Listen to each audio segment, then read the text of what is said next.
ଆଜି ଶୁଣିବା ଉପନ୍ୟାସ ମେଘ ମେଦୁର। ଉପନ୍ୟାସିକା ପ୍ରତିଭା ରାୟ।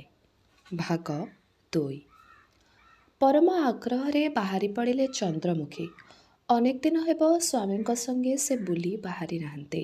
ଆଜିକାଲି ସନ୍ଧ୍ୟା ପୂର୍ବରୁ ଫେରନ୍ତି ନାହିଁ ଆଦିତ୍ୟ। ଆଜି ସେ ଶୀଘ୍ର ଫେରିଅଛନ୍ତି ଯେତେବେଳେ ସନ୍ଧ୍ୟାଟାକୁ ବେଶ୍ ଉପଭୋଗ କରାଯାଇପାରେ। ନଈକୂଳେ ଖୁବ୍ ଭିଡ଼। ସହର ଉପକଣ୍ଠରେ ଏ ଶାଖା ନଦୀରେ ବନ୍ୟା ଆସିଛି। ବନ୍ୟା ଦେଖିବା ପାଇଁ ଆସିଛନ୍ତି ଅନେକ ଦମ୍ପତି। ଚକୁଆ ଚକର ଭଳି ହାତରେ ହାତ ଛନ୍ଦି ଠିଆ ହୋଇଛନ୍ତି ଆଦିତ୍ୟ ଓ ଚନ୍ଦ୍ରମୁଖୀ। ଶାଖା ନଦୀର ପ୍ରସାରିତ ବୁକୁରେ ଭଉଁରୀ କାଟୁଛି ବନ୍ୟା। ସ୍ରୋତରେ ଭାସି ଭାସି ଭଉଁରୀ ଭିତରେ କେତେବେଳେ କ'ଣ ପଡ଼ିଯାଉଛି, ତାର ଠିକଣା ନାହିଁ। ଠିକ୍ ମଣିଷର ଜୀବନ ଭଳି।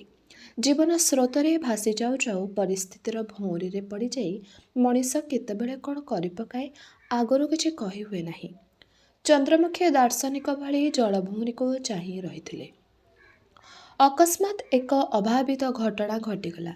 ସମସ୍ତଙ୍କ ଆଖି ସାମ୍ନାରେ ଜଣେ ଅଳ୍ପ ବୟସର ସୁନ୍ଦରୀ ବିବାହିତା ମହିଳା ଜଳଭଉଁରୀକୁ ଡେଇଁ ପଡ଼ିଲେ ସ୍ୱାମୀଙ୍କ ହାତମୁଠାରୁ ନିଜ ହାତଟିକୁ ଅଚାନକ ଖସେଇ ନେଇ। ଚିତ୍ରା ଚିତ୍ରା ଚିତ୍କାର କରି ତାଙ୍କ ପଛେ ପଛେ ନଦୀ ଗର୍ଭକୁ କୁଦି ପଡ଼ୁ ପଡ଼ୁ ତାଙ୍କ ସ୍ୱାମୀଙ୍କୁ ଦେଖଣାହାରୀମାନେ ଧରିନେଲେ। ପାଗଳଙ୍କ ଭଳି ଚିତ୍ରା ଚିତ୍ରା ଚିତ୍କାର କରୁଥିଲେ ଭଦ୍ରଲୋକ। ବନ୍ୟା ସ୍ରୋତରେ କାହିଁ କୁଆଡ଼େ ନିଶ୍ଚିହ୍ନ ହୋଇଗଲା ଚିତ୍ରାଙ୍କର ଶରୀର। ଦମକଳ ଆସି ଯେତେବେଳେ ଯେତେ ଚେଷ୍ଟା କଲେ ମଧ୍ୟ ଚିତ୍ରାଙ୍କର ଶବ ମିଳିଲା ନାହିଁ। ଭଦ୍ରଲୋକ ଶାନ୍ତ ପଡ଼ି ଯାଇଥିଲେ। କହିଲେ, ଠିକ୍ ହେବ ନାହିଁ। ମୂକ ହୋଇଯାଇଥିଲେ। ଏଇ ଗୋଟାଏ ମୁହୂର୍ତ୍ତ ପୂର୍ବରୁ ଚିତ୍ରା ତାଙ୍କ ହାତ ମୁଠାରେ ଥିଲେ। ଆଖି ପଛୁଳାକେ ସେ ସ୍ୱପ୍ନ ପାଲଟି ଗଲେ। ଦେଖଣାହାରୀ ସ୍ତମ୍ଭୀଭୂତ। ଜଳଭଉଁରୀକୁ ଗାଢ଼ ଗାଢ଼ ଆଖିରେ ଚାହିଁ ରହି ଭଦ୍ରଲୋକ ବାଉଳା ସ୍ୱରରେ କହୁଥିଲେ, ଏଡ଼େ ଭୟଙ୍କର ପ୍ରତିଶୋଧ ତମେ ନେଇପାରିଲ ଚିତ୍ରା। ମୋର ଆଖି ଆଗରେ ତମେ ଉଭାନ ହେଇଗଲ। ତମେ ମୋର ହାତ ମୁଠାରେ ଅଛ ବୋଲି ମୋର ପୌରୁଷର ଅହଙ୍କାରକୁ ତମେ ଭ୍ରାନ୍ତ ପ୍ରମାଣିତ କରିଦେଲ। ଦେଖଣାହାରୀଙ୍କ ଭିତରେ ଘଟଣାକୁ ନେଇ ସରଗମ ଆଲୋଚନା। ନଦୀ ତୀରର ଏ ସ୍ଥାନରେ ବର୍ଷା ଋତୁରେ ଏମିତି ଅନେକ ଘଟଣା ଘଟେ। ସତେ ଯେମିତି ଏ ସ୍ଥାନଟି ଆତ୍ମହତ୍ୟାର ଏକ ନିଶ୍ଚିନ୍ତ ଏବଂ ନିରାପଦ ସ୍ଥାନ। ପ୍ରିୟ ଲୋକଙ୍କ ଆଖି ସାମ୍ନାରେ ଏଠି ଆତ୍ମହତ୍ୟା କରିହୁଏ, ଅଥଚ ଆଦୌ ବ୍ୟର୍ଥ ହୁଏ ନାହିଁ।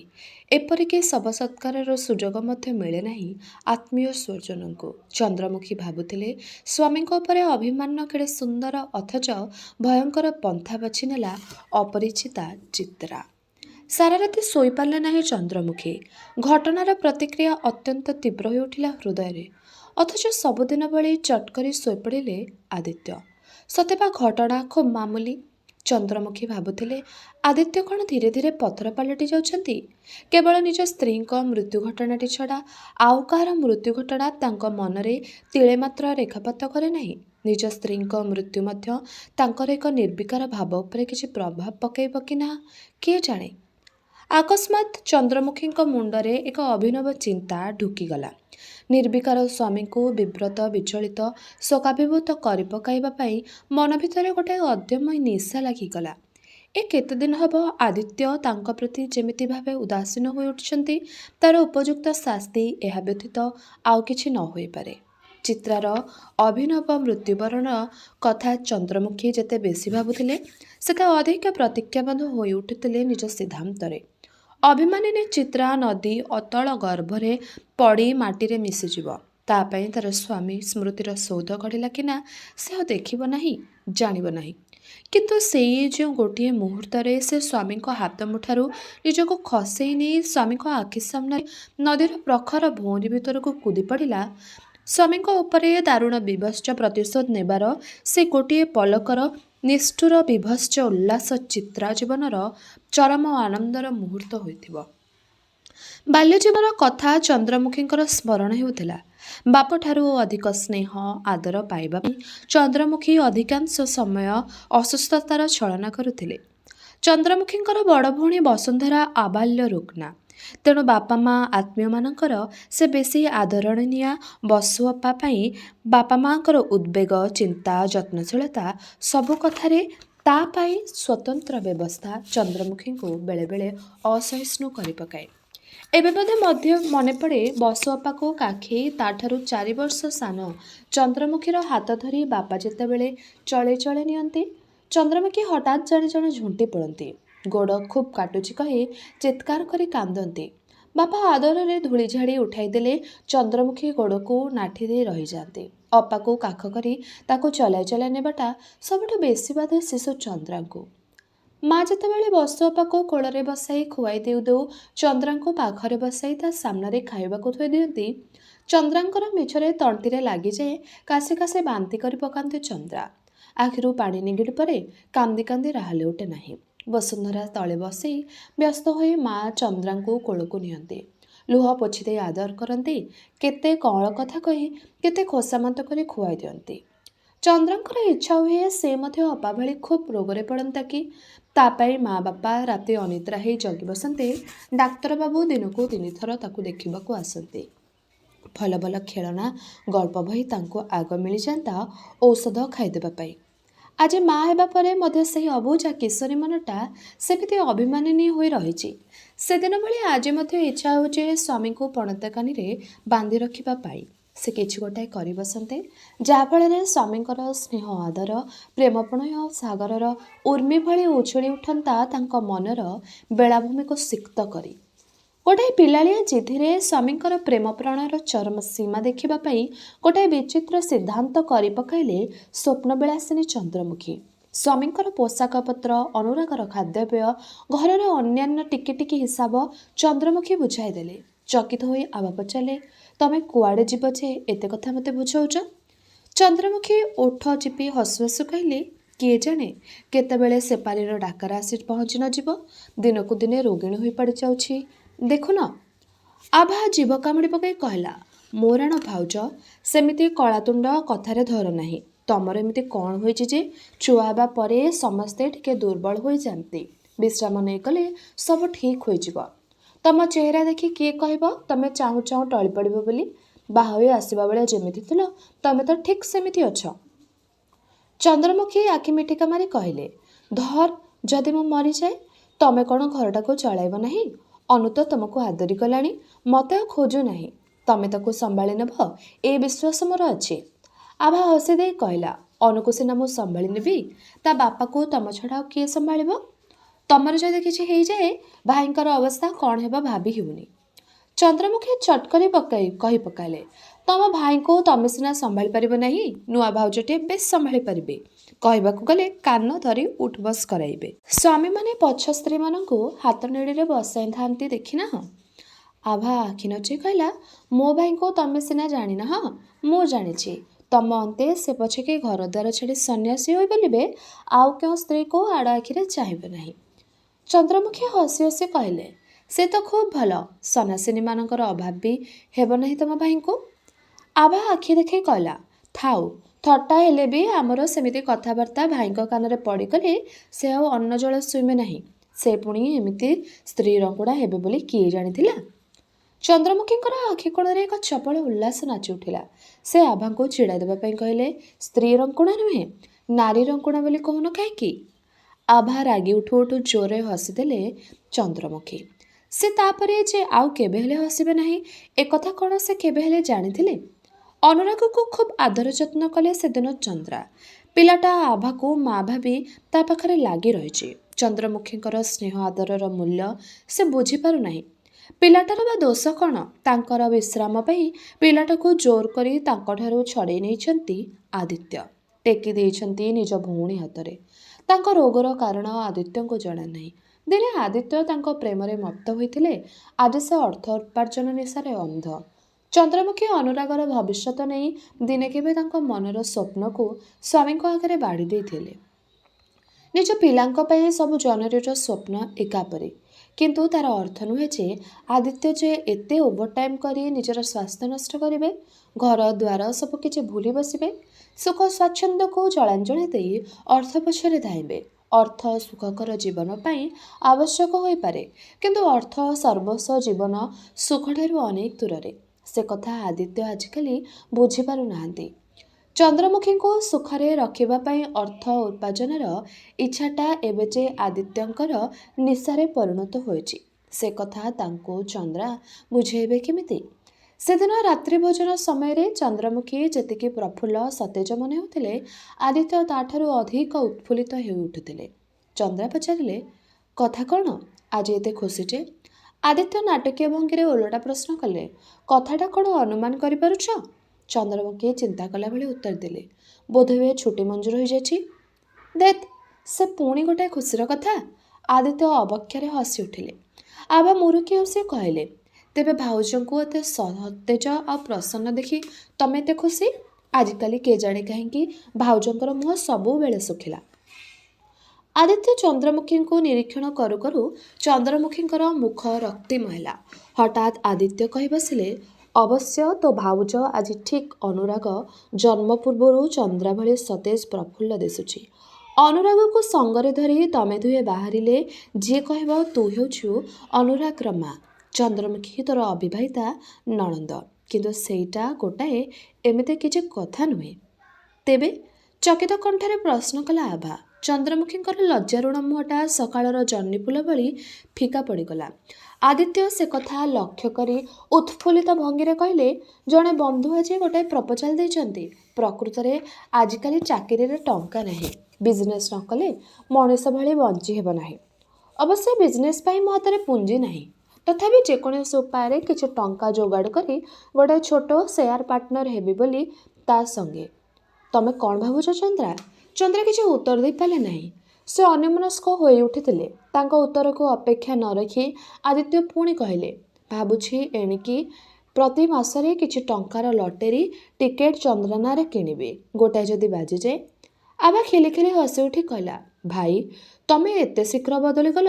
ତମେ ନା ଦିନେ କହୁଥିଲ ରାତାରାତି ବଡ଼ଲୋକ ହୋଇଯିବାର ନିଶା ଆଜିର ମଣିଷକୁ ବିଭ୍ରାନ୍ତ କରୁଛି, ନିଷ୍କର୍ମ କରୁଛି। ଅନେକ ବେକାର ଯୁବକ ପ୍ରତି ମାସରେ ଲଟେରୀ ଟିକେଟ୍ କିଣି ବଡ଼ ଧରଣର ବ୍ୟବସାୟ କରିବେ ବୋଲି ଆକାଶ କୁସୁମ ତୋଳୁ ତୋଳୁ ପଙ୍ଗୁ ପାଲଟି ଯାଉଛନ୍ତି। ଆଦିତ୍ୟ ଗମ୍ଭୀର କଣ୍ଠରେ କହିଲେ, ତା ତ ସତ କଥା, କିନ୍ତୁ ସ୍ତ୍ରୀ ରାଶିରେ ମୋର ଆକସ୍ମିକ ଅଜସ୍ର ଅର୍ଥ ଲାଭ ହେବ ବୋଲି ଅନେକ ଜ୍ୟୋତିଷ କହିଛନ୍ତି। ଯଦି ମିଳିଯାଏ କ୍ଷତି କ'ଣ? ଜୀବନରେ ବଡ଼ଲୋକ ହେବାର ସ୍ୱପ୍ନଟା ଯଦି ଚନ୍ଦ୍ରା ରାଶିରେ ସଫଳ ହୋଇଯାଏ, ତେବେ ଚନ୍ଦ୍ରାର ଯଶଗାନ ସାରା ଜୀବନ କରିବି। କ'ଣ କହୁଛୁ? ଭାଇ ଭଉଣୀ ଦୁହେଁ ଉତ୍ତାଳ ହସରେ ଫାଟି ପଡ଼ୁ ପଡ଼ୁ ଚନ୍ଦ୍ରମୁଖୀ ଗଭୀର ଚିନ୍ତାରେ ବୁଡ଼ିଗଲେ। ରାତିରେ ଆଦିତ୍ୟଙ୍କ ଆଖିରେ ନିଦ ନାହିଁ। ଯେଉଁ ମଣିଷଟି ବିଛଣା ଧରୁ ଧରୁ ଚୁଟ୍ କରି ଶୋଇପଡ଼େ, ବଡ଼ଲୋକ ହେବାର ସ୍ୱପ୍ନ ଦେଖୁ ଦେଖୁ ସେ ପୁଣି ଅତନ୍ଦ୍ର।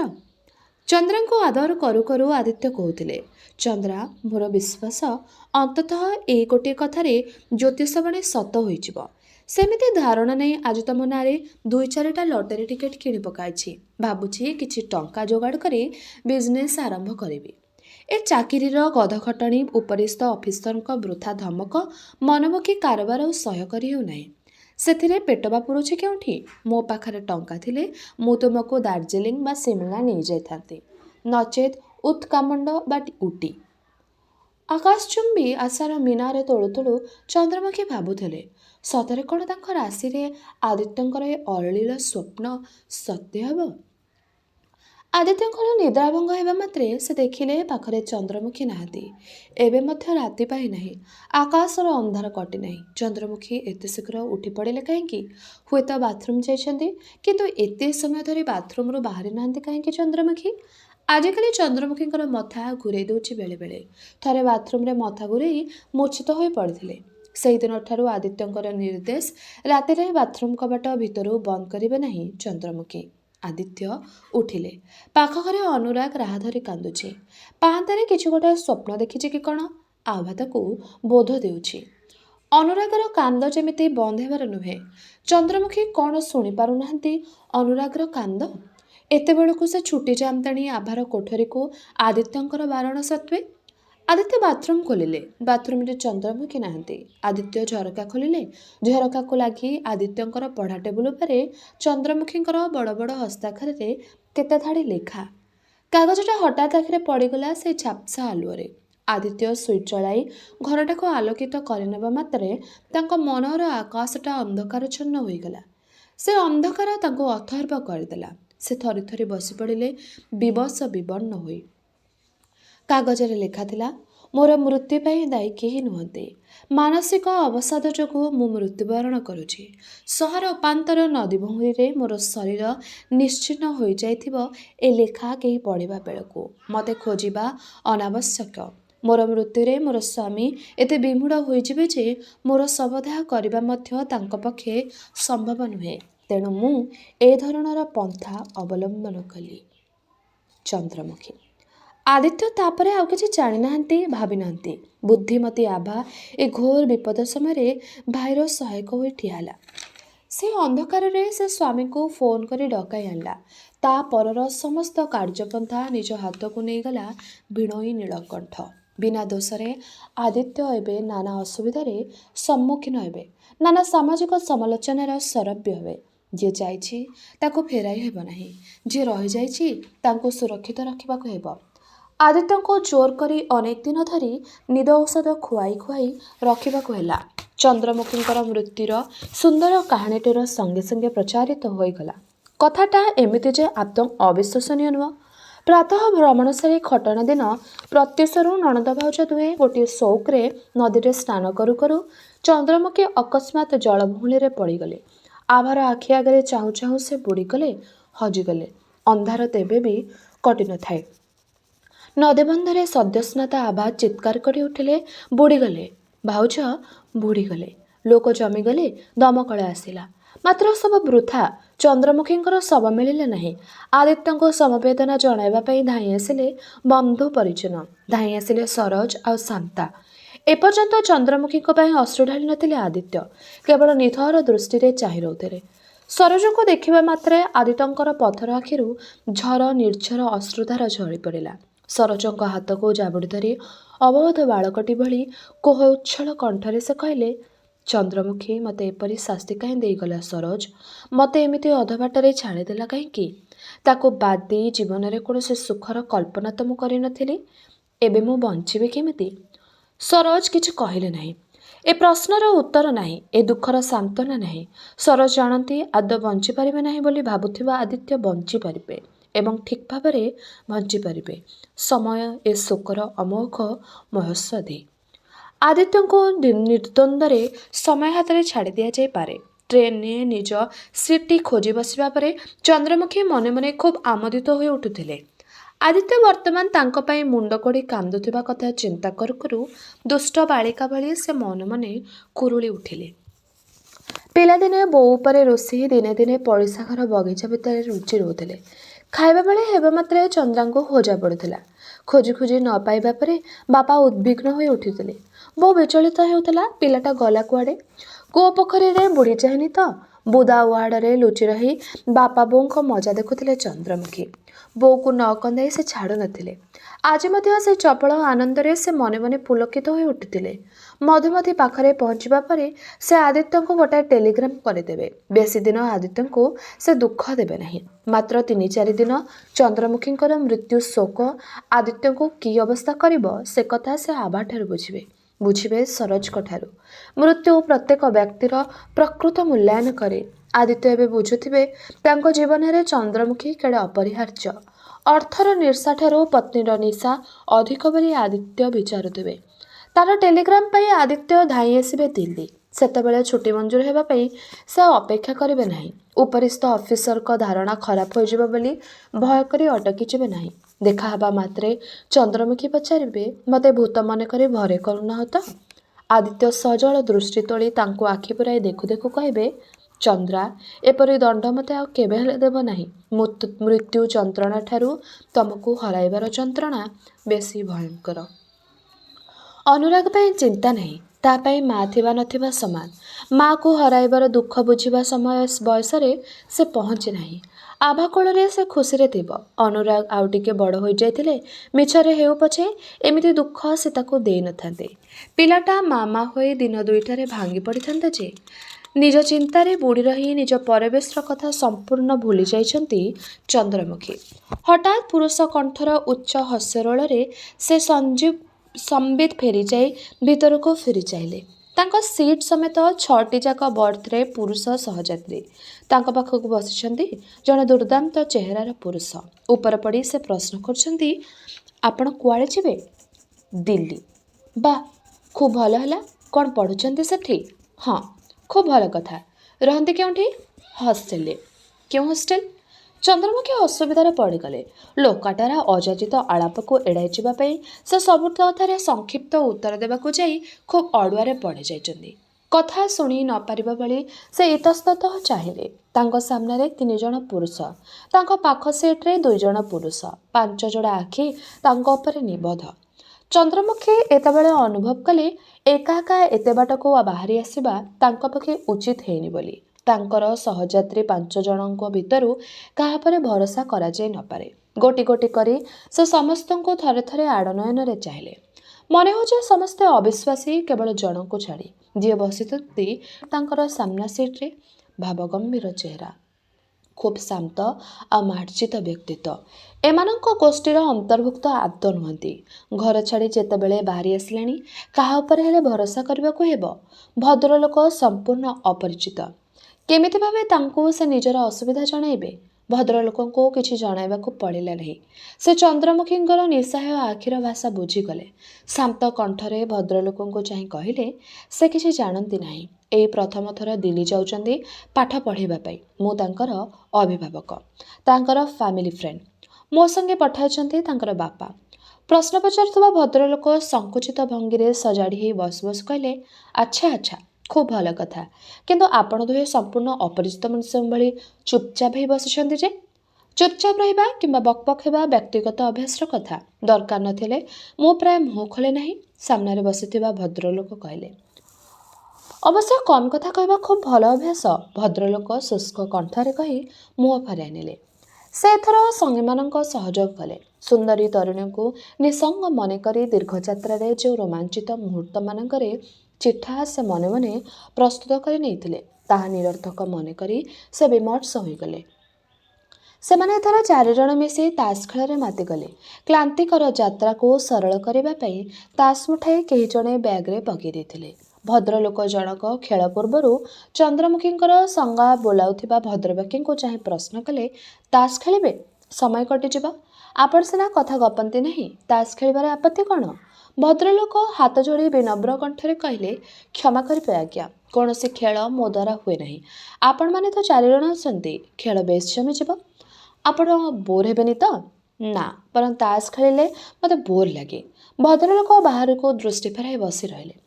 ତାସ୍ ଫେଣ୍ଟୁ ଫେଣ୍ଟୁ ଲୋକଟା ସଙ୍ଗୀମାନଙ୍କୁ ଆଖିରେ ଇଙ୍ଗିତ କରି ଓଠ ଚିପି ହସୁ ହସୁ ନିମ୍ନ କଣ୍ଠରେ କହିଲା, ଏମିତି ଖାସ୍ ମାଲ୍ ଆଖି ସାମ୍ନାରେ ଥିଲେ ଅନ୍ୟ ସବୁ ଜିନିଷ ବୋର୍ ଲାଗିବ। ଚନ୍ଦ୍ରମୁଖୀଙ୍କର ମୁଖ ଲଜ୍ଜା ଅପମାନରେ ରକ୍ତିମ ହୋଇଉଠିଲା। ଲଗାମ ଛଡ଼ା କୁମାରୀ ଝିଅଟା ଭଳି ଗୋଟାଏ ଅବୁଝା ଝୁଙ୍କ୍ରେ ଘରୁ ଏକା ଏକା ବାହାରି ଆସିବା ତାଙ୍କ ପକ୍ଷେ ଠିକ୍ ହେଇନି। ତାଙ୍କର ନିରାଭରଣ ବେଶ ପରିପାଟିଟା ଦେଖି ଲୋକଗୁଡ଼ାକ ତାଙ୍କୁ ଅବିବାହିତା କଲେଜ ଛାତ୍ରୀ ମନେକରି ରସିକପଣିଆ ଦେଖାଇବାକୁ ଚାହାନ୍ତି। ସାମ୍ନାରେ ବସିଥିବା ଭଦ୍ରଲୋକ କଥାଟା ଶୁଣି ନେଇ ଜ୍ୱଳନ୍ତ ଦୃଷ୍ଟିରେ ଥରେ ସେମାନଙ୍କୁ ଚାହିଁ ନେଇ ଅନ୍ତରଙ୍ଗ ଭଙ୍ଗୀରେ କହିଲେ, ଏ ପ୍ରଥମ ଘର ଛାଡ଼ି ଆସିଥିବାରୁ ନିଶ୍ଚୟ ଖରାପ ଲାଗୁଥିବ, କିନ୍ତୁ ଝିଅମାନଙ୍କର ମଝିରେ ମଝିରେ ବାପା ମାଆଙ୍କୁ ଛାଡ଼ି ଦୂରରେ ରହିବା ଅଭ୍ୟାସ ଥିବା ଦରକାର। MA ପଢ଼ୁ ପଢ଼ୁ ବାହାଘରଟା ସାରିଦେବେ ବୋଲି ବାପା କହୁଥିଲେ। ଚନ୍ଦ୍ରମୁଖୀ କିଛି କହିପାରୁନାହାନ୍ତି। ଭଦ୍ରଲୋକଙ୍କର ଅଭିନୟ ଖୁବ୍ ଜୀବନ୍ତ ମନେ ହେଉଛି। ତାଙ୍କର ସୁରକ୍ଷା ପାଇଁ ଭଦ୍ରଲୋକଙ୍କର ଏ ଅଭିନୟକୁ ଖରାପ ଭାବିବା ଉଚିତ ନୁହେଁ। ଭଦ୍ରଲୋକ ଯିଏ ହୁଅନ୍ତୁ ନା କାହିଁକି, ଅନ୍ୟ 4 ଜଣ ସହଯାତ୍ରୀଙ୍କ ଠାରୁ ନିଶ୍ଚୟ ଉଚ୍ଚତରର, ଖୁବ୍ ମାର୍ଜିତ, ଭଦ୍ର ବୋଲି ମନେ ହେଉଛନ୍ତି। ତାଙ୍କ ସହ ତାଳ ଦେଇ ଚନ୍ଦ୍ରମୁଖୀଙ୍କୁ ମଧ୍ୟ ଅଭିନୟ କରିବାକୁ ହେବ। ଇଚ୍ଛା ନଥିଲେ ମଧ୍ୟ ଜଣେ ଅପରିଚିତ ପୁରୁଷଙ୍କ ସହ ଅନ୍ତରଙ୍ଗ ଆଳାପ କରିବାକୁ ହେବ। ତା ଛଡ଼ା ଉପାୟ ନାହିଁ। ଗୋଟାଏ ଭୁଲ କଲେ ତାକୁ ସୁଧାରିବା ପାଇଁ ବେଳେବେଳେ ଆଉ ଗୋଟାଏ ଭୁଲ କରିବାକୁ ହୁଏ। ଚନ୍ଦ୍ରମୁଖୀ ସାମାନ୍ୟ ହସିଲେ। ନିମ୍ନ କଣ୍ଠରେ କହିଲେ, ସବୁ ବାପା ମା ମାନେ ଝିଅମାନଙ୍କୁ ଘରୁ ତଡ଼ୁ ନ ଦେବା ଯାଏଁ ଶାନ୍ତିରେ ନିଶ୍ୱାସ ମାରନ୍ତି ନାହିଁ। ତମେ ମଧ୍ୟ ମା ହେବା ପରେ ସେ ଚିନ୍ତା କରିବ। ବର୍ତ୍ତମାନ ସେ କଥା ତମେ ବୁଝିପାରିବ ନାହିଁ। ଅପରିଚିତ ଭଦ୍ରଲୋକଙ୍କ ମୁହଁରେ ତମେ ସମ୍ବୋଧନ ଖୁବ୍ ଶ୍ରୁତିକଟୁର ହେଲେ ମଧ୍ୟ ଚନ୍ଦ୍ରମୁଖୀ ବୁଝିପାରିଲେ ତାଙ୍କ ପରିବାରର ବନ୍ଧୁ ହିସାବରେ ଏବଂ ଅଭିଭାବକ ଭାବରେ ତାଙ୍କୁ ସଙ୍ଗରେ ନେଉଥିବା ସଙ୍ଗତି ଦୃଷ୍ଟିରୁ ତମେ ସମ୍ବୋଧନ ଏକାନ୍ତ ଆବଶ୍ୟକ। କଥାଟା ସେହି ଭାବରେ ଗ୍ରହଣ କରିବାକୁ ହେବ। ତାଙ୍କର ମୁଖଭଙ୍ଗୀରୁ ତାଙ୍କ ମନ କଥା ଭଦ୍ରଲୋକେ ବୁଝିଗଲେ ହୁଏତ। ଅଳ୍ପ ହସି କହିଲେ, ମୁଁ ଓଡ଼ିଶାର ବାସିନ୍ଦା ହେଲେ ମଧ୍ୟ ଭଲ ଓଡ଼ିଆ କହିପାରେ ନାହିଁ। ମୁଁ ବରଂ ଇଂରାଜୀରେ କଥାବାର୍ତ୍ତା ହେବି, ନଚେତ୍ ଏମିତି ଭୁଲ କଥା ବେଳେବେଳେ କହି ପକାଇବି ଯେ ଶୁଣିବା ଲୋକ ଭାବିବେ ମୁଁ ଓଡ଼ିଆ ଭାଷାକୁ ବିକୃତ କରୁଛି ବୋଲି। ଇଂରାଜୀ ଭାଷା ଗୋଟାଏ ଦୃଷ୍ଟିରୁ ଭଲ। ଏଇ ଧରନ୍ତୁ, ତୁ, ତୁମେ, ଆପଣ ପାଇଁ ଗୋଟିଏ ମାତ୍ର ଶବ୍ଦ ୟୁ କହିଲେ ଚଳେ। ଦେ, ଦିଅ, ଦିଅନ୍ତୁ ଗୋଟିଏ କଥା ଗିଭ୍। କେତେ ସରଳ ଓ ସହଜ। ଓଡ଼ିଆ ଭାଷାରେ ଯେତେକ ଗଣ୍ଡଗୋଳ। ଚନ୍ଦ୍ରଲୋକ ଭଦ୍ରଲୋକଙ୍କର ସଫାଇ ବେଶ ବୁଝିଗଲେ। ଅଳ୍ପ ହସି ଦେଇ କହିଲେ, ମୁଁ ଜାଣେ ଆପଣ ଓଡ଼ିଆ କହିଲେ ଭଲ କହନ୍ତି, କିନ୍ତୁ ତା ବୋଲି ନିଜ ଭାଷାରେ ଭୁଲଟାକୁ ସୁଧାରି ନ ଦେଇ ବିଦେଶୀ ଭାଷାର ଶରଣ ପଶିବା ଠିକ୍ ପନ୍ଥା ନୁହେଁ। ସଙ୍ଗେ ସଙ୍ଗେ ନହେଲେ ନାହିଁ, ଏବେ କଥାବାର୍ତ୍ତାରେ ଯାହା ଭୁଲ ଭଟକା ହୋଇଯିବ ତାକୁ ପରେ ସୁଧାରି ନେଲେ ଚଳିବ।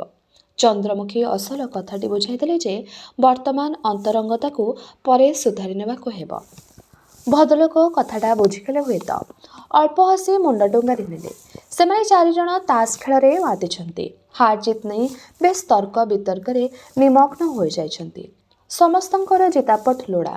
ଗୋଟାଏ ବାଜିରେ ଜଣେ ଯେ ଜିତିବ ଏବଂ ଆଉ ଜଣେ ହାରିବ, ଏକଥା କେହି ମାନିବାକୁ ନାରାଜ। ପ୍ରତ୍ୟେକ ମଣିଷ ନିଜକୁ ଅନ୍ୟମାନଙ୍କ ଠାରୁ ଦୁଇ ପାଦ ଆଗୁଆ କରି ରଖିବାକୁ ଚାହେଁ, ବାହାବା ନେବାକୁ ଚାହେଁ। ସହଯାତ୍ରୀ ଚାରିଜଣଙ୍କ ଭିତରେ ପରିଚୟର ଆଦାନ ପ୍ରଦାନ ବି ହେଇନାହିଁ।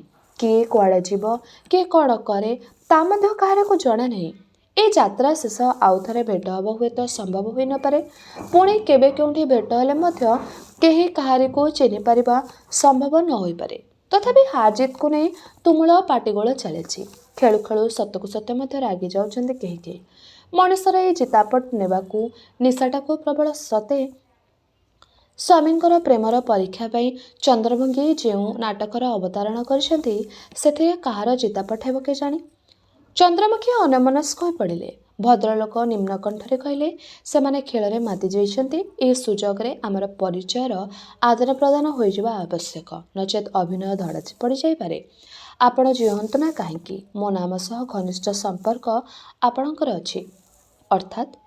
ଚନ୍ଦ୍ରମୁଖୀ ଚକିତ କଣ୍ଠରେ ପ୍ରଶ୍ନ କଲେ। ଭଦ୍ରଲୋକ ଚନ୍ଦ୍ରମୁଖୀଙ୍କର ବାମ ହାତରୁ ମୁଦିବିନ୍ଧା ଅନାମିକା ଅଙ୍ଗୁଳିକୁ ଚାହିଁ ରହି ପ୍ରଶ୍ନ କଲେ, ଆପଣ ଇଂରାଜୀ ଏ ଅକ୍ଷର ଅଙ୍କିତ ମୁଦି ପିନ୍ଧିଛନ୍ତି ଏବଂ ମୁଁ ଅମ୍ବୁଜ ସାହାଣୀ। ଚନ୍ଦ୍ରମୁଖୀ ସାମାନ୍ୟ ଲଜ୍ଜିତ ହୋଇପଡ଼ି କଥାର ପ୍ରସଙ୍ଗ ବଦଳାଇ ନେଇ ପ୍ରଶ୍ନ କଲେ, ଆପଣ କେଉଁ ପର୍ଯ୍ୟନ୍ତ ଯିବେ? ଆଗ୍ରା। ତାହେଲେ କିଛି ବାଟ ମୋତେ ଏକା ଏକା ଏ ଲୋକମାନଙ୍କ ସହ ଯାତ୍ରା କରିବାକୁ ହେବ। ଦରକାର ହେଲେ ମୁଁ ଦିଲ୍ଲୀ ପର୍ଯ୍ୟନ୍ତ ଯାଇପାରେ। ନା ନା, ମୋ ପାଇଁ କାହିଁକି ଅଯଥାରେ କଷ୍ଟ କରିବେ? ଆପଣଙ୍କ ଯୋଗକୁ ଏ କମ୍ପାର୍ଟମେଣ୍ଟରେ ନ ଉଠିଲେ ମୁଁ ତ ପୁଣି ଏକା ଆସିଥାନ୍ତି।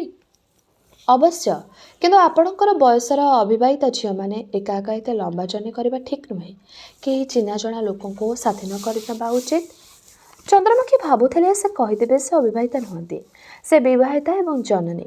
କିନ୍ତୁ ସ୍ୱାମୀ ଓ ଏତେ ଛୋଟ ପିଲାଟାକୁ ଛାଡ଼ିଦେଇ ଏମିତି ନାଟକୀୟ ଭାବରେ ଏକା ଏକା ଘରୁ ବାହାରି ଆସିବା କଥାଟାକୁ ଭଦ୍ରଲୋକ ହୁଏତ ଭଲ ଦୃଷ୍ଟିରେ ଗ୍ରହଣ କରିବେ ନାହିଁ।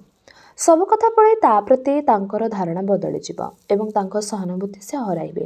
ବରଂ ଏହି ନିଃସଙ୍ଗ ଯାତ୍ରା ପାଇଁ ଭଦ୍ରଲୋକଙ୍କର ସହାନୁଭୂତି ତାଙ୍କର କାମ୍ୟ। ଭଦ୍ରଲୋକ ତାଙ୍କର ପ୍ରକୃତ ପରିଚୟ ନ ଜାଣିଲେ ବା କ୍ଷତି କ'ଣ? ଏହି ଯାତ୍ରା ଶେଷରେ ଭଦ୍ରଲୋକଙ୍କ ସହ ତାର କି ସମ୍ପର୍କ? ଯାତ୍ରା ପଥରେ ଅନେକ ଲୋକଙ୍କ ସହ ଭେଟ ହୁଏ, ଭାବର ଆଦାନ ପ୍ରଦାନ ହୁଏ, କେତୋଟି ଘଣ୍ଟା ପାଇଁ ମନେ ହୁଏ ସମସ୍ତେ ଏକ ପରିବାର ଲୋକ। ତାପରେ ଯିଏ ଯାହାର ଗନ୍ତବ୍ୟ ପଥକୁ ଚାଲିଯାଆନ୍ତି। କେହି ଥରଟିଏ ପଛକୁ ଫେରି ଯାଆନ୍ତି ନାହିଁ। ଅମ୍ବୁଜଙ୍କ ସହ ଚନ୍ଦ୍ରମୁଖୀଙ୍କର ସମ୍ପର୍କ ସେତିକି। ବରଂ ନିଜର ପ୍ରକୃତ ପରିଚୟ ଅମ୍ବୁଜ ନ ଜାଣନ୍ତୁ, ସେ ବି ତ ଜଣେ ଅପରିଚିତ ପୁରୁଷ। ଟିକେ ସାହାଯ୍ୟ କରିବାକୁ ଆଗେଇ ଆସିଛନ୍ତି ବୋଲି ତାଙ୍କୁ ଅନ୍ଧ ଭଳି ବିଶ୍ୱାସ କରାଯାଇ ନପାରେ। ଚନ୍ଦ୍ରମୁଖୀଙ୍କୁ ଅନ୍ୟମନସ୍କ ଦେଖି ଅମ୍ବୁଜ ଧୀର କଣ୍ଠରେ ପଚାରିଲେ, ଆପଣଙ୍କର ନାମଟା କ'ଣ? ନିଶ୍ଚୟ ଅ ଅକ୍ଷରରେ କିଛି ହୋଇଥିବ। ହଁ, ସେମିତି କିଛି। ଚନ୍ଦ୍ରମୁଖୀ ଅନ୍ୟମନସ୍କ ଭାବରେ ଉତ୍ତର ଦେଲେ। ଶୁଣନ୍ତୁ, ଆପଣଙ୍କର ନାମଟା ଜାଣିବା ମୋର ନିତାନ୍ତ ଆବଶ୍ୟକ। ମନେ ରଖନ୍ତୁ, ମୁଁ ଆପଣଙ୍କର ଅଭିଭାବକ। ଏ ଅସାମାଜିକ ଲୋକଗୁଡ଼ାଙ୍କ ସାମ୍ନାରେ ଆମକୁ କିଛି ବାଟ ଅନ୍ତରଙ୍ଗ ଅଭିନୟ କରିବାକୁ ହେବ। ଚନ୍ଦ୍ରମୁଖୀ ଲୋକଗୁଡ଼ାଙ୍କୁ ଚାହିଁଲେ। ସେମାନେ ତାଙ୍କୁ କଣେଇ କଣେଇ ଚାହୁଁଛନ୍ତି। ସେମାନଙ୍କର କଥୋପକଥନ ଶୁଣି କୌତୂହଳ ହେଉଛନ୍ତି। ଚନ୍ଦ୍ରମୁଖୀ ନିମ୍ନ କଣ୍ଠରେ କହିଲେ, ମୁଁ ଅଶ୍ରୁମୁଖୀ ସିହ୍ନା। ଚନ୍ଦ୍ରମୁଖୀ ଜାଣି ଜାଣି ନିଜର ଭୁଲ ନାମ ଓ ସଂଜ୍ଞା ଅମ୍ବୁଜଙ୍କୁ କହିଲେ। ଅମ୍ବୁଜଙ୍କ ସହ ତାଙ୍କର ଏ ମିଛ ଅଭିନୟ। ଅମ୍ବୁଜକୁ ମିଛ ପରିଚୟ ଦେବାରେ କ୍ଷତି କ'ଣ? ଅମ୍ବୁଜ ଧୀର କଣ୍ଠରେ କହିଲେ, ଅଶ୍ରୁ ନାମଟା ଖୁବ୍ କାବ୍ୟିକ। ବଙ୍ଗଳା ଜାତିର ଏହି ନାମକରଣରେ କିନ୍ତୁ ଗୋଟାଏ ସ୍ୱାତନ୍ତ୍ର୍ୟ ଅଛି। ମୋର ନାମକରଣ କରିଛନ୍ତି ଆମର ପଡ଼ୋଶୀ ଜଣେ ବଙ୍ଗାଳୀ ଭଦ୍ରମହିଳା। ଆପଣ ବଙ୍ଗାଳୀ ତ? ଚନ୍ଦ୍ରମୁଖୀ ନୀରବରେ ସମ୍ମତି ଜଣାଇଲେ। ସବୁ ମଣିଷ ସମାନ। ଓଡ଼ିଆ ବଙ୍ଗାଳୀ ଭିତରେ ତଫାତ୍ କ'ଣ? ଓଡ଼ିଶା ଓ ବଙ୍ଗଳା ଦୁଇଟି ପଡ଼ୋଶୀ ରାଜ୍ୟ, ଦୁଇଟି ଯମଜ ଭଗ୍ନୀ ଭଳି ଅନେକ ସାମ୍ୟ ଚାଲିଚଳନରେ। ତାଙ୍କୁ ଅମ୍ବୁଜ ଯଦି ଓଡ଼ିଆ ନ ଭାବି ବଙ୍ଗାଳୀ ଭାବନ୍ତି କ୍ଷତି କ'ଣ? ଅମ୍ବୁଜ ପୁଣି କହିଲେ, ଯଦିଓ ମୁଁ ପଞ୍ଜାବର ଅଧିବାସୀ, ଚଣ୍ଡିଗଡ଼ ଆମର ପୈତୃକ ବାସସ୍ଥାନ, ମୁଁ ପ୍ରାୟ ଓଡ଼ିଆ ହୋଇଗଲେଣି କହିଲେ ଚଳେ। ବାପାଙ୍କର ଓଡ଼ିଶାରେ ବିଜନେସ୍ ଥିଲା, ଘର ଦ୍ୱାର ବି କରିଯାଇଥିଲେ। ସ୍କୁଲ ପାଠ ମୋର ଓଡ଼ିଶାର। ଆଜିକାଲି ଏଠି ଅବଶ୍ୟ ଆଉ କେହି ନାହାନ୍ତି, ଘରଗୁଡ଼ା ଭଡ଼ା ଲାଗିଛି, ମୁଁ ମଝିରେ ଆସେ। ଅମ୍ବୁଜ ଯେ ପଞ୍ଜାବୀ ଏକଥା ଆଦୌ ବିଶ୍ୱାସ କରିପାରୁନଥିଲେ ଚନ୍ଦ୍ରମୁଖୀ। ତାଙ୍କୁ ଦେଖି ଓଡ଼ିଆ ବ୍ୟତୀତ ଅନ୍ୟ କିଛି ଭାବି ହେଉନଥିଲା। ତାଙ୍କର କଥାବାର୍ତ୍ତା ଏବଂ ଚେହେରାରେ ଏକ ଆତ୍ମୀୟତାର ସ୍ପର୍ଶ ରହିଥିଲା, ଯାହାଫଳରେ ଆପଣାର ଭାଇ ବନ୍ଧୁ କୁଟୁମ୍ବ ଭଳି ସେ ମନେ ହେଉଥିଲେ। ଚନ୍ଦ୍ରମୁଖୀ ତାଙ୍କୁ ଆବାକ ଆଖିରେ ଚାହିଁ ରହି କହିଲେ, ମଣିଷର ଧାରଣା ବେଳେବେଳେ ଖୁବ୍ ଅମୂଳକ ପ୍ରମାଣିତ ହୁଏ। ଆପଣଙ୍କୁ ଦେଖି ମୁଁ ସେ କଥା ବୁଝିପାରିଛି। କେମିତି? ମୋର ଧାରଣା ଥିଲା ପଞ୍ଜାବୀ ଯୁବକମାନେ ଖୁବ୍ ନିର୍ଦ୍ଦୟ, ଅହଙ୍କାରୀ ଓ ଉଦ୍ଧତ ହୋଇଥିବେ। ଆପଣଙ୍କୁ ଦେଖି ସେ ଧାରଣା ମୋର ଭୁଲରେ ପ୍ରମାଣିତ ହୋଇଛି। ଅମ୍ବୁଜ ହସି ଉଠି କହିଲେ, ଏମିତି ଏକ ଧାରଣା ଆପଣଙ୍କର ହେଲା କାହିଁକି? ଚନ୍ଦ୍ରମୁଖୀ ଚିନ୍ତା କଲା ଭଳି କହିଲେ, ପିଲାଦିନେ ଅଝଟ ହେଲେ ଦାଢ଼ିଆ ବାବା ଧରିନେବ ବୋଲି ବୋଉ ଭୟ ଦେଖାଉଥିଲା। ସେଇଦିନଠାରୁ ଦାଢ଼ିଆ ଲୋକଙ୍କ ପ୍ରତି କେମିତି ଗୋଟେ ଅଦ୍ଭୁତ ଅହେତୁକ ଭୟ ଓ ବିତୃଷ୍ଣା ମନରେ ରହିଯାଇଛି। ମୋର ଧାରଣା ଥିଲା ସବୁ ପଞ୍ଜାବୀ ଲୋକମାନେ ଦାଢ଼ି ରଖନ୍ତି ଏବଂ ନିର୍ଦ୍ଦୟ ହୋଇଥିବେ। ମୋର ଧାରଣାର ମୂଳ କାରଣ ହୁଏତ ଏଇ କଥା ହୋଇଥିବ। ଅମ୍ବୁଜ ମୃଦୁ କଣ୍ଠରେ କହିଲେ, ଭାଗ୍ୟ ଭଲ ମୋର ଦାଢ଼ି ନାହିଁ, ନଚେତ୍ ମୋର ଅଯାଚିତ ସାହାଯ୍ୟକୁ ଆପଣ ଅନ୍ୟଥା ଭାବିଥାନ୍ତେ ଏବଂ ମୋତେ ମଧ୍ୟ ସେଇମାନଙ୍କ ଗୋଷ୍ଠୀରୁ ଜଣେ ବୋଲି ଭାବି ନେଇଥାନ୍ତେ। ଚନ୍ଦ୍ରମୁଖୀ କିଛି ଉତ୍ତର ଦେଲେ ନାହିଁ। ନୀରବରେ ବାହାରକୁ ଚାହିଁ ବସି ରହିଲେ। ଅମ୍ବୁଜ ମଧ୍ୟ ଚୁପ୍ ପଡ଼ିଗଲେ। ଲଞ୍ଚର ବରାଦ ଦେବା ପାଇଁ ଅମ୍ବୁଜ ପ୍ରଶ୍ନ କଲେ, ଆପଣ ଭେଜିଟେରିଆନ୍ ନା ନନ୍ ଭେଜିଟେରିଆନ୍? ଚନ୍ଦ୍ରମୁଖୀ ବ୍ୟସ୍ତ କୁଣ୍ଠିତ କଣ୍ଠରେ କହିଲେ, ଆପଣ କାହିଁକି ମୋ ପାଇଁ ବ୍ୟସ୍ତ ହେଉଛନ୍ତି? ମୁଁ ଟ୍ରେନ୍ ଜର୍ଣ୍ଣିରେ ମିଲ୍ ଖାଏ ନାହିଁ। ତାହେଲେ ଫ୍ରୁଟ୍ସ ଖାଇବେ? ଆରେ ନା ନା, ଆପଣ ବ୍ୟସ୍ତ ହୁଅନ୍ତୁ ନାହିଁ, ମୁଁ ଷ୍ଟେସନରେ ଯାହା କିଛି କିଣି ନେଇ ଖାଇନେବି। ଏଇ ଧରନ୍ତୁ କଦଳୀ, ସିଙ୍ଗଡ଼ା, ବରା, ବିସ୍କୁଟ ଯାହା ମିଳିବ ଟ୍ରେନ୍ରେ ବସି କିଣିକି ମୁଁ ଖାଇଦେବି। ଅମ୍ବୁଜ ଚାପା ଗଳାରେ କହିଲେ, ଆପଣ ଭୁଲି ଯାଉଛନ୍ତି ଯେ ଆପଣ ମୋ ସଙ୍ଗେ ପ୍ରଥମ କରି ଦିଲ୍ଲୀ ଯାଉଛନ୍ତି ପଢ଼ିବା ପାଇଁ। ମୋ ଦାୟିତ୍ୱରେ ଆପଣଙ୍କର ବାପା ଆପଣଙ୍କୁ ଛାଡ଼ିଛନ୍ତି। ଲୋକଗୁଡ଼ାଙ୍କ ଗତିବିଧି ଭଲ ମନେ ହେଉନାହିଁ। ସେମାନଙ୍କ ମନରେ ଯେପରି ସନ୍ଦେହ ନ ହୁଏ ଯେ ଆମେ ଦୁହେଁ ସମ୍ପର୍କବିହୀନ ବ୍ୟକ୍ତି ବୋଲି। ଚନ୍ଦ୍ରମୁଖୀ ଚୁପଚାପ ବସି ରହିଲେ। ଅମ୍ବୁଜ ନିଜ ପାଇଁ ମିଲ୍ ମଗାଇଲେ। ଚନ୍ଦ୍ରମୁଖୀଙ୍କ ପାଇଁ ଫଳ, ବିସ୍କୁଟ କିଣି ଆଣିଲେ। ଚନ୍ଦ୍ରମୁଖୀ ବିନା ଆପତ୍ତିରେ ଖାଇଲେ। ତା ଛଡ଼ା ଅନ୍ୟ ଉପାୟ ନାହିଁ। ସୁବିଧା ଦେଖି ଅମ୍ବୁଜ ଓହ୍ଲାଇ ଯିବା ପୂର୍ବରୁ ସେ ତାଙ୍କୁ ଟଙ୍କା ଦେଇଦେବେ। ଯେତେ ଅଳ୍ପ ହେଉ ପଛକେ ଅମ୍ବୁଜ ତାଙ୍କ ପାଇଁ ଟଙ୍କା ଖର୍ଚ୍ଚ କରିବେ କାହିଁକି? ସନ୍ଧ୍ୟା ହୋଇଗଲାଣି। ସକାଳର ଫୁଟନ୍ତା ମଲ୍ଲିଫୁଲ ସନ୍ଧ୍ୟାକୁ ମୋଳିଯିବା ଭଳି ଗାଡ଼ିରେ ଉଠିଲା ବେଳକୁ ଉତ୍ସାହ ଚନ୍ଦ୍ରମୁଖୀଙ୍କର ଉଭେଇ ଗଲାଣି। ସନ୍ଧ୍ୟା ଆକାଶର ଅନ୍ଧାର ଭଳି ତାଙ୍କର ମନଟା ଅକାରଣରେ ବିଷଣ୍ଣ ହୋଇ ଉଠୁଛି। ମନ ଭିତରେ ଗୁଡ଼େଇ ତୁଡ଼େଇ ହେଇ ଗୋଟିଏ ଭାବନା ଜାଗି ଉଠୁଛି, ଯେମିତି ସେ ଭୁଲ କରି ପକାଇଛନ୍ତି। ସ୍ୱାମୀଙ୍କ ସଙ୍ଗେ ତାଙ୍କର ଏଭଳି ପରିହାସ ଆଦୌ କ୍ଷମଣୀୟ ନୁହଁ। ଫେରିଆସିବା ପରେ ଆଦିତ୍ୟ ତାଙ୍କୁ ନିଶ୍ଚୟ ଏଥିପାଇଁ କଠୋର ଶାସ୍ତି ଦେବେ। ଚନ୍ଦ୍ରମୁଖୀଙ୍କ ମନ ତଳେ ଗୋଟିଏ ଅହେତୁକ ଆଶଙ୍କା ଜାଗୁଛି। ଦାମ୍ପତ୍ୟ ଜୀବନରେ ପତିପତ୍ନୀ ଭିତରେ ରାଗ ଓ ଅଭିମାନ, ଥଟ୍ଟା ପରିହାସର ଏମିତି ବିଚିତ୍ର ଅସ୍ୱାଭାବିକ ଦୃଷ୍ଟାନ୍ତ କେବେ ହେଲେ ସେ ଶୁଣିନାହାନ୍ତି। ହଠାତ୍ ଏମିତି ଗୋଟାଏ କାଣ୍ଡ ସେ କରି ବସିଲେ କାହିଁକି? ପିଲାଦିନରୁ ଚନ୍ଦ୍ରମୁଖୀଙ୍କର ଏମିତି ସବୁ ଅଜବ କାଣ୍ଡ କାରଖାନା। ଚାଲୁ ଚାଲୁ ଝୁଣ୍ଟି ପଡ଼ିବେ, ଖଣ୍ଡିଆ ହୋଇଗଲେ ବାପା ମାଆଙ୍କର ଦୃଷ୍ଟି ଆକର୍ଷଣ କରିବା ପାଇଁ ସେ ବେଶୀ ଜୋରରେ କାନ୍ଦି ପକାଇବେ। ଅସୁସ୍ଥତା ବଢ଼ାଇ ବାପା ମାଆଙ୍କର ସବୁ ଆଦର ଯତ୍ନର ଏକଚାଟିଆ ହକଦାର ହେବା ପାଇଁ ସେ ସବୁ ଏ କାଣ୍ଡ କରି ପକାନ୍ତି। କିନ୍ତୁ ଆଜି ଏହି ବୟସରେ ଗୋଟିଏ ସନ୍ତାନର ଜନନୀ ହେବା ପରେ ତାଙ୍କର ଏହି ପ୍ରକାର ଅଜବ କାଣ୍ଡ ଆଦୌ ସ୍ପୃହଣୀୟ ନୁହେଁ ବୋଲି ସେ ବୁଝିପାରିଛନ୍ତି। ଅନୁରାଗର କଥା ମନେ ପଡ଼ୁଛି। ଆଭାକୁ ଆଦରି ଯାଇଥିଲେ ମଧ୍ୟ ଚନ୍ଦ୍ରମୁଖୀ ତାକୁ ପ୍ରତି ରାତିରେ କୋଳରେ ଧରି ଶୋଇ ପକାନ୍ତି। ଚନ୍ଦ୍ରମୁଖୀଙ୍କର ଗୁଣୁଗୁଣୁ ଗୀତର ସ୍ୱର ଅନୁରାଗକୁ ଖୁବ୍ ଭଲ ଲାଗେ। ତାଙ୍କର ମିଠା ସ୍ୱର ଶୁଣୁ ଶୁଣୁ ତାର ବଡ଼ ବଡ଼ ଉଜ୍ଜଳ ଆଖିରେ ପତା ନିଦଭରା ବୁଜି ହୋଇ ଆସେ। ତାଙ୍କ ବୁକୁରେ ମୁହଁ ରଖି ସେ ଘୁମେଇ ପଡ଼େ। ରାତିରେ ଆଭା ଖୋଇଦେବା ମାତ୍ରେ ଠୁକୁ ଠୁକୁ ପାଦ ପକାଇ ସେ ଚାଲି ଆସେ ଚନ୍ଦ୍ରମୁଖୀଙ୍କର ଶୋଇବା ଘରକୁ। ଆଦିତ୍ୟ ଫେରିବା ପର୍ଯ୍ୟନ୍ତ କୋଳରେ ଧରି ଶୋଇ ରହନ୍ତି ଚନ୍ଦ୍ରା। ଆଦିତ୍ୟଙ୍କ ଖାଇବା ସରିଲେ ଆଭା ଆସି ନିଦ୍ରିତ ଅନୁରାଗକୁ ନିଃଶବ୍ଦରେ ଟେକି ନିଏ ନିଜ ଶଯ୍ୟାକୁ। ଚନ୍ଦ୍ରମୁଖୀ କହନ୍ତି, ଥାଉ, ଶୋଇଛି ତ ଶୋଇଥାଉ, ରାତିରେ ପୁଣି ତୁମକୁ ହଇରାଣ କରିବ। ଆଭା ଅଭିମାନରେ ମୁହଁ ଭାରି କରେ, ଛଳ ଛଳ ହୁଏ ଆଖିପତା। ଅନୁରାଗ ଭାଇଙ୍କର ପୁଅ ବୋଲି ତାର ଜଞ୍ଜାଳ କ'ଣ ସେ ସମ୍ଭାଳି ପାରିବ ନାହିଁ? ତା ଛୁଆଟି ଯଦି ଏମିତି ନିର୍ମମ ଭାବରେ ତାକୁ ଠକି ଦେଇ ଚାଲି ଯାଇନଥାନ୍ତା? ଆଭାକୁ ଚାହିଁଦେଇ ଆଦିତ୍ୟ ଗମ୍ଭୀର କଣ୍ଠରେ କହନ୍ତି, ଚନ୍ଦ୍ରା, ତାକୁ ଶୁଣିବୁ ନାହିଁ। ଦିନ ସାରା ତାର ଜଞ୍ଜାଳ ପୁଣି ମୁଣ୍ଡାଉଛି କିଏ? ଅନୁ ବରଂ ତୋ ପାଖରେ ଆରାମରେ ଶୋଇବ। ଚନ୍ଦ୍ରାର ମଧ୍ୟ ସୁନିଦ୍ରା ଆବଶ୍ୟକ, ଡାକ୍ତର କହିଛନ୍ତି। କିନ୍ତୁ ଆଜି ଚନ୍ଦ୍ରମୁଖୀଙ୍କର ଆଖିରେ ସୁନିଦ୍ରା ଦୂରେ ଥାଉ, ନିଦ୍ରା ବି ଆସିବ ନାହିଁ। ଠିକ୍ ଏତିକିବେଳେ ଅନୁରାଗ ତାଙ୍କର କୋଳରେ ଖୋଜେ। ଆଭା କୋଳରେ ତା ଆଖିକୁ ନିଦ ଆସେ ନାହିଁ। ଅନୁରାଗ ଅଝଟ ହୋଇ ରାହା ଧରିଥିବ। ନିଦୁଆ ପିଲାଙ୍କର ଅଝଟ ସହଜରେ ଭାଙ୍ଗେ ନାହିଁ। ହୃଦୟ ଭିତରୁ ଅନୁରାଗର ଅଝଟ କାନ୍ଦଣାର ସ୍ୱର ଭାସି ଆସୁଛି। କିଏ ତାକୁ ବୁଝେଇ ଦେଉଥିବ? ଜିଦିଆ ପିଲାଟା ସହଜରେ ବୁଝେ ନାହିଁ। ତାଙ୍କ କୋଳ ବିନା ତାର ଜିଦ୍ ଭାଙ୍ଗିବ ନାହିଁ। କାନ୍ଦି କାନ୍ଦି ହାଲିଆ ହୋଇଗଲେ ସେ ବଳେ ବଳେ ଶୋଇପଡ଼ିବ। ନିଦୁଆ ଓଠରେ ତୁହାକୁ ତୁହା କୋହର କମ୍ପନ ଜାଗୁଥିବ। ଶୋଇ ଶୋଇ କାନ୍ଦି ଉଠୁଥିବ ଥରକୁ ଥର। ଚନ୍ଦ୍ରମୁଖୀ ଯୁଆଡ଼େ ଯାଇଥାନ୍ତୁ, ଫେରିଆସିଲେ ସଙ୍ଗେ ସଙ୍ଗେ ଅନୁରାଗର ପାଖରେ ଶୋଇ ତାକୁ କୋଳକୁ ଟାଣି ନେଲେ ତାଙ୍କ ବୁକୁର ଉଷ୍ମତା ଭିତରେ ମୁହଁ ଗୁଞ୍ଜି ମାତୃତ୍ୱର ବାସ୍ନା ଆଘ୍ରାଣ କରୁ କରୁ ଅନୁରାଗର ଲହରୀ ଉଠି ଆସୁଥିବ। କୋହ ଥମିଯାଏ, ପ୍ରଶାନ୍ତ ହୋଇଉଠେ ତାର ନିଦ୍ରିତ ମୁହଁ। ଦିନେ ଦିନେ ଆଦିତ୍ୟଙ୍କ ବାଧ୍ୟରେ ସନ୍ଧ୍ୟାରେ ସିନେମା ଚାଲିଗଲେ ଚନ୍ଦ୍ରମୁଖୀ ଆଦୌ ଚଳଚ୍ଚିତ୍ରଟି କାହାଣୀ ଧରିପାରନ୍ତି ନାହିଁ। ବାରମ୍ବାର ଅନୁରାଗର କାନ୍ଦଣା ମନ ଭିତରୁ ଆସେ। ସେ ଯେକୌଣସି ମତେ ବସି ରହି ଆଦିତ୍ୟଙ୍କୁ ସଙ୍ଗ ଦିଅନ୍ତି। ଫେରି ଆସିଲା ମାତ୍ରେ ଆଭା ଅଭିମାନ ଭରା କଣ୍ଠରେ ଅଭିଯୋଗ କରେ, ଭାଉଜ, ତମ ପୁଅଟା ଭାରି ବେଇମାନ ହେଉଛି। କ'ଣ କରିଛି କି ପୁଣି ଆଜି ଅନୁ? ଆଦିତ୍ୟ ଓଠ ଚିପି ଚିପି ହସୁଥାନ୍ତି। ଚନ୍ଦ୍ରମୁଖୀଙ୍କର କାନି ଟାଣି ନେଇ ଅନୁରାଗ ଶୋଇବା ଘରକୁ ଯାଏ ଆଭା। କଟାକ୍ଷ ଆଣି କହେ, ଦେଖ ତମର ପାଲଟା ଶାଢ଼ୀଟାକୁ କୁଣ୍ଡେଇ ଧରି କେମିତି ଶୋଇଛି। ଟୋକାଟା ଦିନ ସାରା ମୋରି ପାଖରେ ରହୁଛି, ମୋରି ହାତରେ ଖାଉଛି, ଗାଧଉଛି, ସବୁ ଅଳି ଅଝଟ ମୋରି ପାଖରେ। ହେଲେ ରାତି ହେଲେ ମା କଳ ନହେଲେ ନିଦ ଆସୁନି। ଆଜି ତମ ଶାଢ଼ୀଟାକୁ ଧରାଇ ଦେବାରୁ ଛୁଟ କରି ଶୋଇପଡ଼ିଲା। ବେଇମାନ ଟୋକାଟା ତା ମା ଦେହର ବାସ୍ନା ବି ବାରି ପାରିଲାନି। ସେଦିନର ସେ ଘଟଣାଟା ସ୍ମରଣକୁ ଆସିଯିବା ମାତ୍ରେ ଚନ୍ଦ୍ରମୁଖୀଙ୍କର ଚକ୍ଷୁ ସଜଳ ହୋଇ ଉଠିଲା। ଏତେବେଳେ ସେ ବୁଝିପାରିଲେ ଯେ ସେ କେବଳ ଆଦିତ୍ୟଙ୍କର ପତ୍ନୀ ନୁହନ୍ତି, ସେ ତାଙ୍କ ସନ୍ତାନର ମହିମାମୟୀ ଜନନୀ। ଆଦିତ୍ୟଙ୍କ ପ୍ରେମ ପରୀକ୍ଷା ପାଇଁ ଅନୁରାଗକୁ ଶାସ୍ତି ଦେବା ତାଙ୍କ ପକ୍ଷେ ନିତାନ୍ତ ଅନ୍ୟାୟ ହୋଇଛି। ଅନୁରାଗ କଥା ଯେତେ ବେଶୀ ଭାବନା ଭିତରେ ରୂପ ପାଉଛି, ଘରକୁ ଫେରିଯିବା ପାଇଁ ସେତେ ବେଶୀ ବ୍ୟାକୁଳ ହୋଇ ଉଠୁଛି ମନ। ଦେହ ସିନା ଆଗକୁ ଯାଉଛି, ଡାଳପତ୍ରରେ ରାତ୍ରିର ଅନ୍ଧକାରକୁ ଜାବୁଡ଼ି ଧରି ପଛକୁ ଧାଉଁଥିବା ରାସ୍ତାର ବୃକ୍ଷରାଜି ପରି ଅନୁଶୋଚନା ବିଷଣ୍ଣ ବିବର୍ଣ୍ଣ ଅନ୍ଧାରୀ ମନ ଧାଇଁ ଯାଉଛି ପଛକୁ।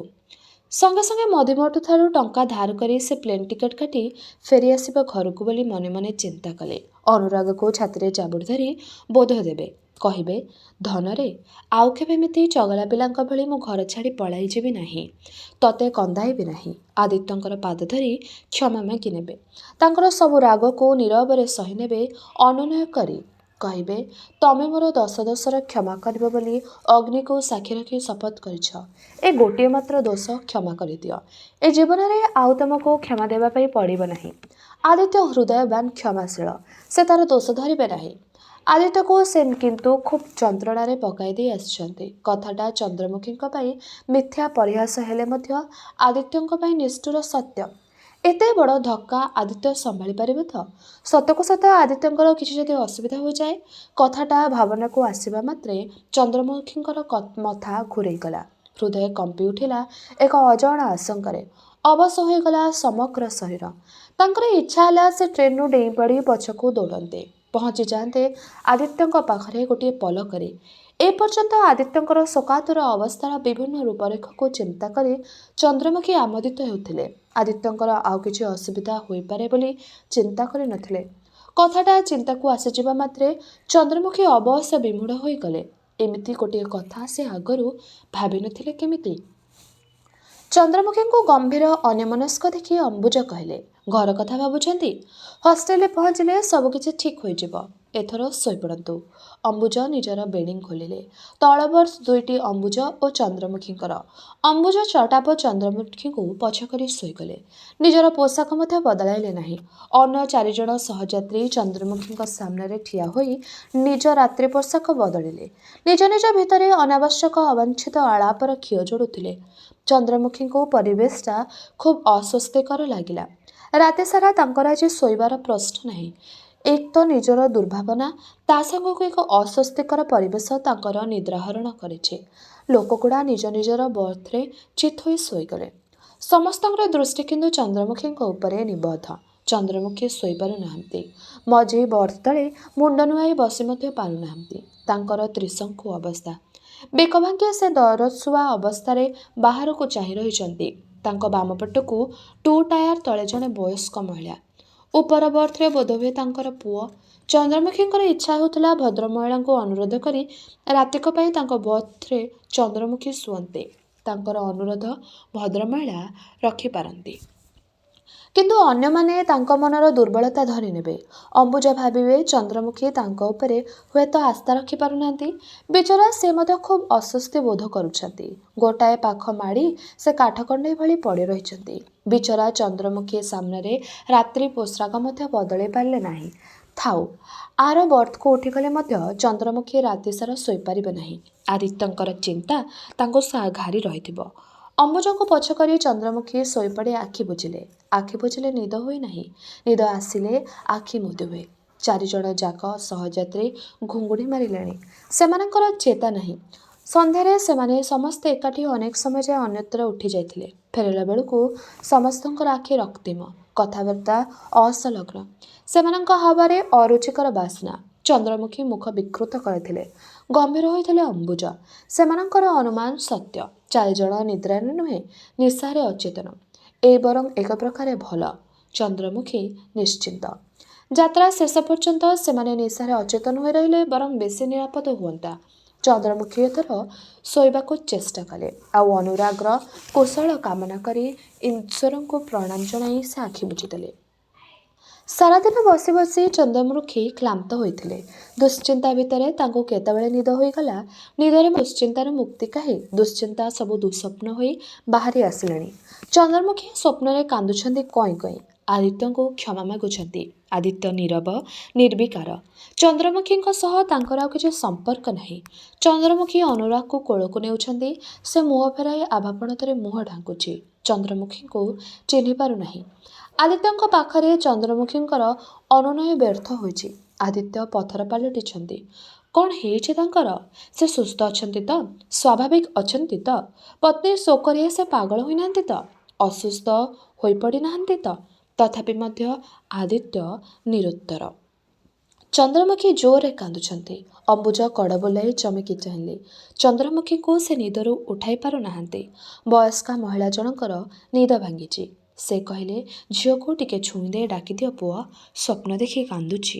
ଯନ୍ତ୍ରଚାଳିତ ଭଳି ଅମ୍ବୁଜ ଚନ୍ଦ୍ରମୁଖୀଙ୍କର ବାହାକୁ ହାଲକା ଭାବରେ ସ୍ପର୍ଶ କରି ଡାକିଦେଲେ। ଶୁଣନ୍ତୁ, ନିଦ ଭାଙ୍ଗି ଦିଅନ୍ତୁ। କ'ଣ ସ୍ୱପ୍ନ ଦେଖୁଛନ୍ତି? ଘର କଥା? ଆଶ୍ଚର୍ଯ୍ୟ ଝିଅ ଆପଣ। ଚଟ୍ କରି ଚନ୍ଦ୍ରମୁଖୀଙ୍କର ନିଦ ଭାଙ୍ଗିଗଲା। ସ୍ୱପ୍ନ ତୁଟିଗଲା। ଚନ୍ଦ୍ରମୁଖୀଙ୍କର ଆଖିର ଦର ଦର ଅଶ୍ରୁ। ଅମ୍ବୁଜ ହସିଦେଇ କହିଲେ, କାହାକୁ ସ୍ୱପ୍ନ ଦେଖି କାନ୍ଦୁଛ? ଆଶ୍ଚର୍ଯ୍ୟ, ଅବିବାହିତା ଝିଅ ହେଇ ଘର ପ୍ରତି ଏତେ ଆକର୍ଷଣ, ଅଥଚ ଆଜିକାଲି ଆଧୁନିକ ବିବାହିତା ନାରୀମାନେ ସ୍ୱାମୀ ସନ୍ତାନକୁ ଛାଡ଼ି ମନ ଇଚ୍ଛା ଦୂରଦୂରାନ୍ତର ବାହାରି ଯାଉଛନ୍ତି। ଚନ୍ଦ୍ରମୁଖୀଙ୍କର ଆଖିରୁ ଆଉ ଥରେ ଅଶ୍ରୁ ଝରି ଆସୁ ଆସୁ ସେ ତାକୁ ପୋଛିନେଲେ। ଲଜ୍ଜିତ କଣ୍ଠରେ କହିଲେ, କ'ଣ ଗୋଟାଏ ବାଜେ ସ୍ୱପ୍ନ ଦେଖୁଥିଲି। ଅମ୍ବୁଜ ଅଳସ କଣ୍ଠରେ କହିଲେ, ଘର ଛାଡ଼ିବା ପରଠୁ ତମେ ଚିନ୍ତାରେ ପଡ଼ିଯାଇଛ ବୋଲି ମନେ ହେଉଛି। ସେଇ ଦୁଶ୍ଚିନ୍ତା ସ୍ୱପ୍ନରେ ଡରାଉଛି। ସ୍ୱପ୍ନର କିଛି ମାନେ ନାହିଁ। ଏଥର ଶୋଇପଡ଼। ତେବେ ଏଇଠାରେ ଶେଷ ହେଲା ଔପନ୍ୟାସିକା ପ୍ରତିଭା ରାୟଙ୍କର ଉପନ୍ୟାସ ମେଘମେଦୁରର ଏହି ଭାଗଟି। ଆଗାମୀ ଅଧ୍ୟାୟରେ ଏହି ଉପନ୍ୟାସଟିର ବାକି ଅଂଶ ଗୁଡ଼ିକୁ ଆମେ ଶୁଣିବା। ରହିଲି, ନମସ୍କାର।